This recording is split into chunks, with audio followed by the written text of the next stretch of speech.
Hello bachcho. Let's read the question. Select the correct statement. Option A. The electron cloud of cation will get deformed by that of the anion.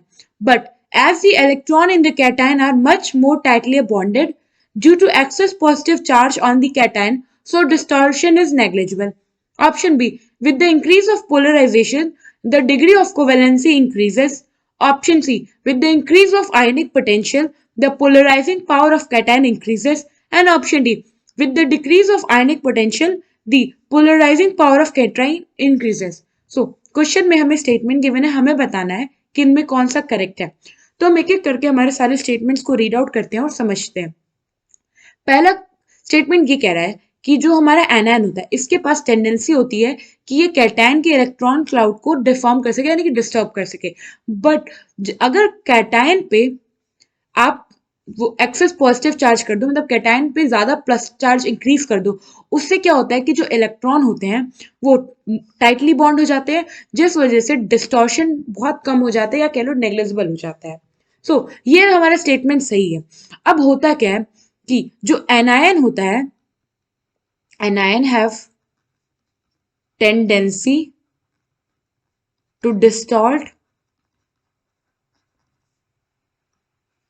Electron cloud of cation.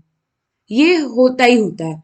But if charge on cation is more then charge of anion, उस case में क्या होता है, electrons are tightly bind to cation, that decreases the tendency. आप या फिर आप ये कह दो, मोटू कह रहे हैं that decreases the anion tendency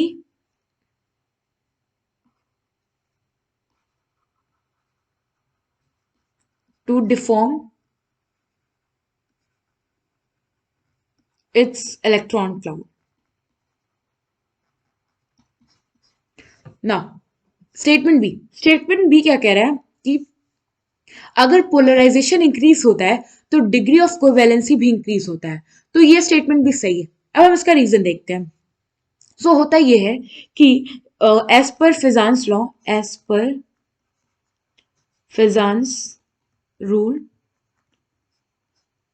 जो जब भी पोलराइजेशन इंक्रीज होता है, पोलराइजेशन अगर इंक्रीज हो रहा है, इसका मतलब ये है कि जो बॉन्ड पेयर होगा इलेक्ट्रॉन का वो ज्यादा अट्रैक्ट होगा बाय द कैटायन. मींस कि बॉन्ड पेयर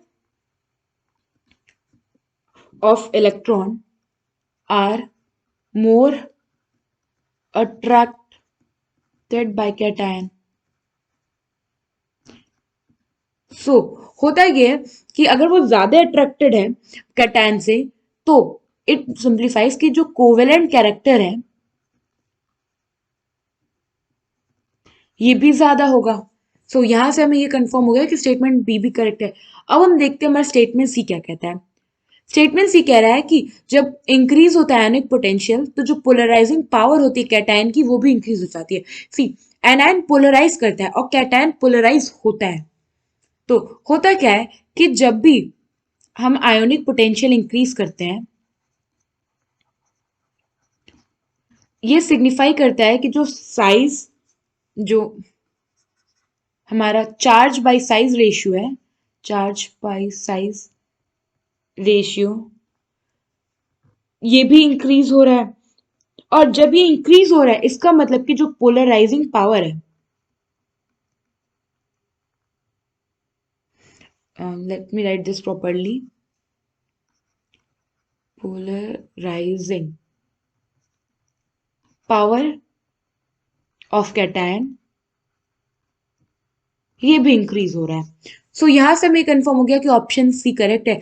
और ऑप्शन डी में क्या है कि अगर आयोनिक पोटेंशियल डिक्रीज कर रहे हैं तो कैटायन का पोलराइजिंग पावर इंक्रीज कर रहा है, तो ये स्टेटमेंट गलत है. अभी हमने देखा कि आयनिक पोटेंशियल इनवर्स रिलेशन शो करता है पोलराइजिंग पावर ऑफ कैटायन के साथ.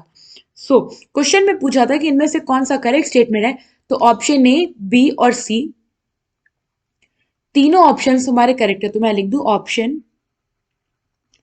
ए, B and C are correct here. I hope आपको एक क्वेश्चन समझ में आ गया होगा। Thank you.